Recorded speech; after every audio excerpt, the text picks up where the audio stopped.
Gaël Brestier, bonjour. Bonjour. Merci d'avoir accepté notre double invitation, celle de la Fondation Jean Jaurès et celle de Slate.fr pour une cité des livres, 15 minutes autour de votre ouvrage À demain Gramsci. Donc, vous travaillez à réinstaller dans le débat public et si possible aussi dans le plus possible d'esprit politique quelques concepts clés de la pensée de Gramsci. On en a choisi 3 sur lesquels on voudrait que vous puissiez revenir. Le premier, c'est évidemment l'hégémonie culturelle, très clairement le pouvoir essentiel et celui des idées. Vous allez même jusqu'à dire qu'on peut détenir l'ensemble des pouvoirs institutionnels, politiques et autres. À partir du moment où on n'a pas su l'emporter dans le domaine des idées, ce sera une victoire à la Pyrrhus et finalement, au final, un échec. Est-ce que vous pouvez revenir sur cette idée justement d'hégémonie culturelle et de bataille des idées qui est centrale dans la pensée de Gramsci? Oui, alors Gramsci utilise l'hégémonie pour expliquer pour expliquer pourquoi en fait le capitalisme se régénère constamment et va de crise en crise en se régénérant.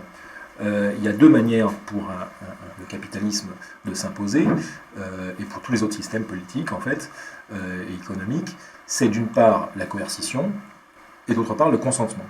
Et l'hégémonie, c'est le moment où une classe sociale parvient à imposer sa vision du monde aux autres classes sociales, à les entraîner, et où les autres groupes sociaux sont assez suiveurs par rapport à cette classe qui est dirigeante.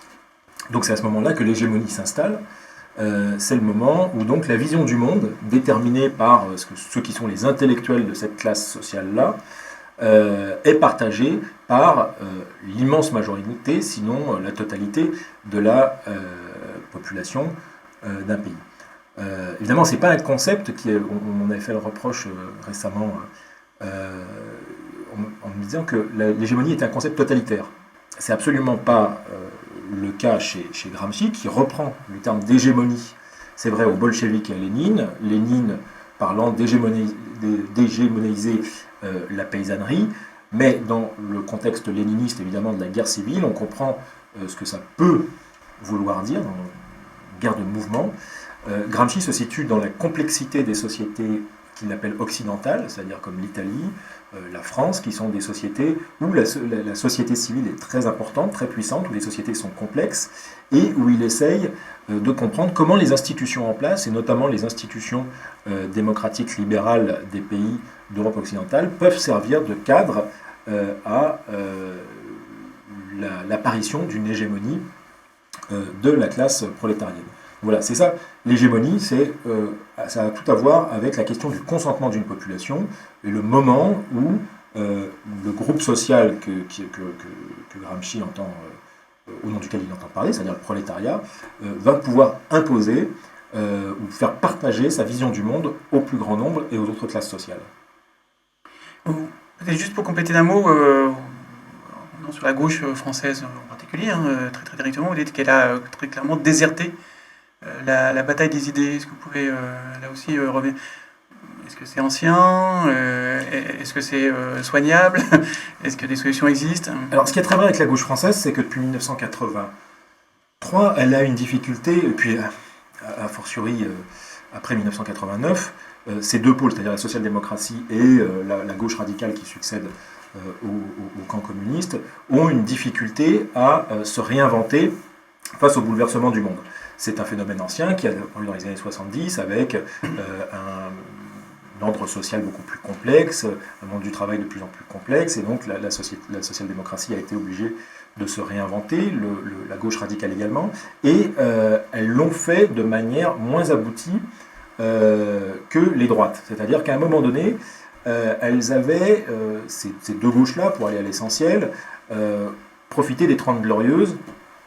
Et on va dire que l'hégémonie culturelle pendant ces années-là, des années de 1945 en fait, jusqu'aux années 70, l'hégémonie culturelle, l'hégémonie intellectuelle était à gauche.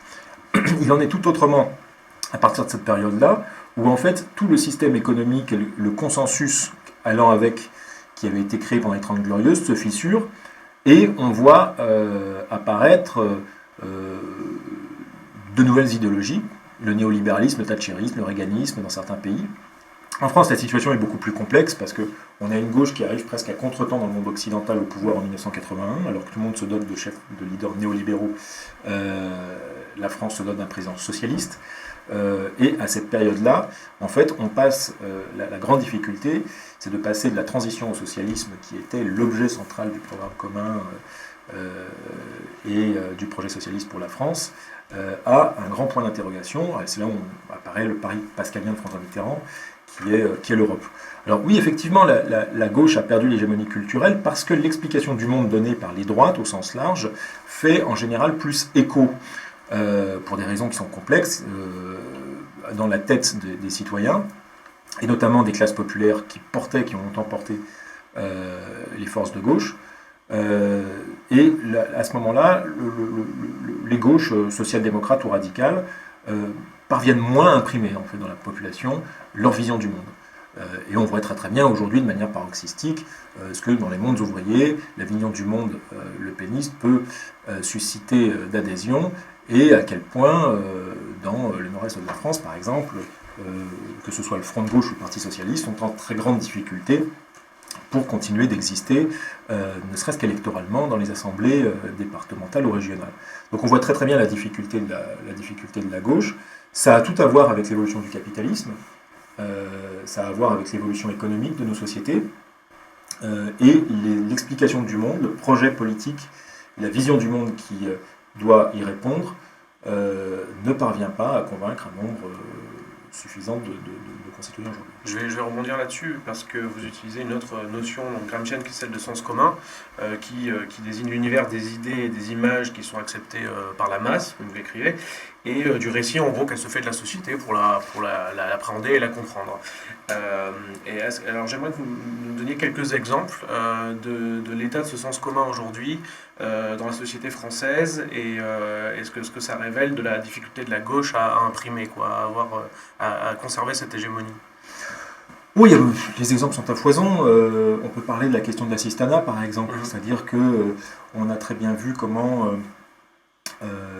pour la grande majorité des gens, il ne fallait pas assister les gens, il fallait que les gens se prennent en main. Ça, c'est un exemple dans les conversations de tous les jours, d'idées qui ne sont même plus discutées, selon lesquelles prenez-vous en main et arrêtons de subventionner des gens qui font rien, etc. Ça, c'est, j'allais dire, dans la conversation Bar-tabac du coin, c'est le cas. Mais il y en a beaucoup d'autres. Le sens commun, par exemple, il y a foison d'exemples, j'ai peine à en choisir un. Les questions relatives à l'immigration, les questions relatives également à tout ce qui est la sécurité, et au fait que, par exemple, dans la tête, c'est ce qu'on voit très bien, et il y a un certain nombre d'études en sciences politiques qui sont tout à fait intéressantes là-dessus, dans les mondes ouvriers, par exemple, ce qui imprimait le plus dans la tête des gens, c'était la conscience de classe, très longtemps, avec tout ce qui accompagnait la culture ouvrière et un certain nombre de choses qui, dans la vie quotidienne, faisaient l'identité ouvrière. Cette identité ouvrière-là, elle s'est fracturée, et par exemple, les critères, ce qu'on appelle les critères ethno-autoritaires dans la tête des ouvriers, l'ont emporté sur la conscience de classe. Ça ne veut pas dire que les gens sont plus racistes qu'avant, ça veut dire simplement que leur ordre ils privilégient ces choses-là. Donc ça leur donne une vision du monde qui est différente, c'est-à-dire que, par exemple, au quotidien, on va vous expliquer que le responsable de tous les grands malheurs de la ville ou du village dans lesquels les gens se situent, c'est l'immigré ou eux, et c'est pas le patron du coin. Donc c'est là où on passe du défilé de la CGT. L'explication prépondérante devient l'immigration. Voilà, donc il y a un basculement, et cet ordre-là génère une modification idéologique, de préférence électorale également, de ces milieux-là. Et puis vous avez quantité d'autres exemples, le sens commun étant tout ce qui relève d'idées qui ne sont même pas discutées, qui sont généralement admises par tout le monde. Donc je disais la sécurité, l'immigration, vous en avez sur le monde du travail, sur le fait qu'il n'est pas possible une lutte sociale est vouée à l'échec, etc. Ce sont des idées assez simples, qui se traduisent très simplement et qui sont maintenant très généralement partagées et qui portent absolument pas, c'est vrai, les forces de gauche électoralement. Alors justement, pour parler des forces de gauche, donc autre concept, donc vous revenez sur vous appelez l'effet, enfin ce que Gramsci appelle l'effet morbide, c'est-à-dire que ce qui se produit lorsque le vieux ne veut pas mourir et le neuf ne veut pas naître. En ce qui concerne la gauche, vous êtes beaucoup plus précis, vous dites finalement qu'elle hésite entre la soumission à l'idéologie de crise d'un côté et le rappel à l'idéologie d'hier. Ce qui dresse un tableau relativement juste, effectivement, de l'impasse un petit peu dans laquelle on est aujourd'hui. Après, vous évoquez, toujours autour du sens commun, une citation de Raymond Aron qui semble bien résumer ce qu'on cherche aujourd'hui, c'est-à-dire un récit, une explication du monde qui soit susceptible d'être développée en 300 pages ou en 3 mots, et qui soit, dans un cas comme l'autre, tout à fait comprise. Ma question, c'est comment ça se bâtit? Comment un tel récit? Comment, encore une fois, sortir du piège? Et donc, comment bâtir? Quels outils? Quid des partis? Quid des forces alternatives? Quid de la société civile? Voilà, que faire pour parvenir à bâtir un récit à gauche, finalement, qui soit cet équivalent? Beaucoup de choses. Il y a beaucoup de solutions il y a beaucoup de recettes qui sont complémentaires les unes avec les autres. On avait fait ici à la Fondation Jean Jaurès avec David Jays une note qui s'appelait les outils du combat culturel. Donc c'est parce qu'on pensait que les partis politiques devaient s'adapter à la question du combat culturel et à cet enjeu de l'hégémonie culturelle. Donc on avait listé un certain nombre de propositions qui permettaient de faire en sorte que les partis politiques reprennent pied dans la société et ne soient pas simplement des machines à désigner les candidats qui, en général, sont assez fermés et de plus en plus par rapport à la société. Donc ça, c'est un des aspects, c'est-à-dire que, par exemple, on peut imaginer des maisons de la gauche où le parti se transforme en parti de service et par l'expérience quotidienne, concrète que feraient les gens de l'ouverture du parti à la société, ils partageraient un certain nombre de valeurs, de principes, d'idées, et feraient leur les idéaux de ce parti. Il y a aussi la question, on en parle beaucoup en ce moment, mais par exemple la question des primaires, c'est-à-dire comment aussi ce qu'on appelle le peuple de gauche, enfin les citoyens qui se reconnaissent dans les idées progressistes, peuvent faire irruption dans le débat présidentiel par exemple, pour porter un certain nombre d'idées et faire émerger des idées alternatives à celles qui sont généralement admises, soit par la grande majorité de la droite, soit par le Front National. Ça c'est un enjeu majeur parce que on a très très bien vu depuis 3 ans comment une gauche qui arrivait au pouvoir assez peu sûre d'elle sur le plan du projet et de la vision du monde, subissait en fait les assauts répétés de toutes les gammes de droite possibles et imaginables. On l'a vu avec la Manif pour tous, mais on l'a vu avec Jour de colère, et puis on le voit également quand même une certaine gauche des centres-villes se prend d'amour pour Alain Juppé, donc s'y réalise ensuite que au mieux son programme est celui du RPR de 1983, ou au pire est une version amendée de celui de Sarkozy. Donc il y a un certain nombre d'outils qui peuvent être utilisés pour regagner l'hégémonie culturelle. Il y a aussi la question de comment on agit sur le sens commun. Comment le sens commun, on ne peut pas aller contre, c'est-à-dire il ne faut pas expliquer aux gens qu'ils vous racontent des bêtises en permanence, qui sont complètement crétins et que vous avez compris le monde. C'est là où c'est la conférence d'Iglesias en Espagne il y a 1 an, où il expliquait qu'il y avait plus de potentiel révolutionnaire en fait dans un grand-père qui disait, dans l'action d'un grand-père disant à son petit-fils « partage tes jouets », que dans un grand discours sur Lénine, etc., auquel les gens entendent quick. Donc il y a effectivement une manière de parler aussi qui doit être adaptée, c'est-à-dire qu'il ne faut pas quitter les idées complexes, pas quitter le champ de la pensée, d'une pensée complexe, mais il faut utiliser les mots, les codes, ce qui est reconnu par la plus grande partie de la population. Il faut se mettre à la place des gens, c'est-à-dire que la plupart de nos concitoyens n'ont pas le temps de se plonger, de discuter des mérites comparés, ni des livres de la Fondation Jean Jaurès, ni de ceux d'aucune des fondations, ni bien qu'ils les lisent, mais pour certains, mais c'est quand même pas... et donc, ils partagent un certain nombre de codes, de mots, avec leurs concitoyens, dans lesquels ils se reconnaissent. Ils ont leur propre vision du monde, et si on veut agir sur leur vision du monde, si on veut leur parler, il faut utiliser ces mots-là, il faut utiliser ces codes-là. Ça ne veut pas dire qu'il faut faire, qu'il faut raconter n'importe quoi, ça veut dire qu'il faut saisir chaque mot, les articuler de manière à donner une vision du monde alternative à celle qui est généralement répandue. Justement, vous avez cité Pablo Iglesias, et dans le tableau que vous dressez de la gauche, des gauches européennes, tout n'est pas sombre, puisque vous avez expliqué qu'elle se réinvente au sud de l'Europe, avec le parti Syriza en Grèce, et bien sûr Podemos en Espagne, qui a été fondé par des chercheurs en sciences politiques, donc des intellectuels.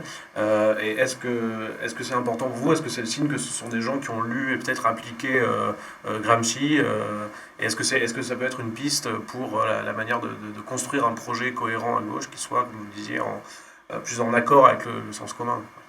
Alors ça, que Iglesias, Herrero, Monedero soient des familiers de Gramsci, c'est certain. Ce sont des gens qui connaissent très très bien l'œuvre de Gramsci.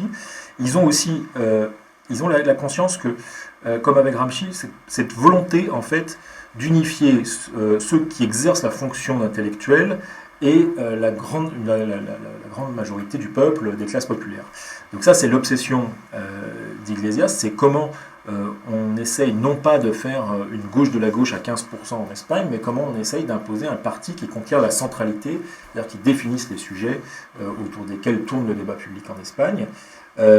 Effectivement, il y a un certain nombre d'ingrédients. D'abord, il y a un très très grand professionnalisme, parce que on voit de loin un type à queue de cheval qui monte sur une estrade au son de Ghostbusters, mais il faut penser que tout ça a été très travaillé, très pensé, que des gens comme Herrero ou Iglesias sont des gens qui ont vraiment réfléchi à tous les processus sociaux, qui sont allés en étudier, par exemple en Amérique latine, mais qui sont de très très fins connaisseurs à la fois de leur propre pays et des pays européens, qui savent jusqu'où avancer sans heurter le sens commun, comment l'orienter, comment l'utiliser, et on voit très très bien que ça marche. Après, il y a d'autres ingrédients, c'est-à-dire qu'ils se sont trouvés face à un mouvement social sur les places en Espagne en 2011, qui a fourni aussi un certain nombre de ressources à Podemos. Podemos n'est pas la traduction électorale des indignés, mais est une réponse, une offre électorale qui s'adresse à cette Espagne-là,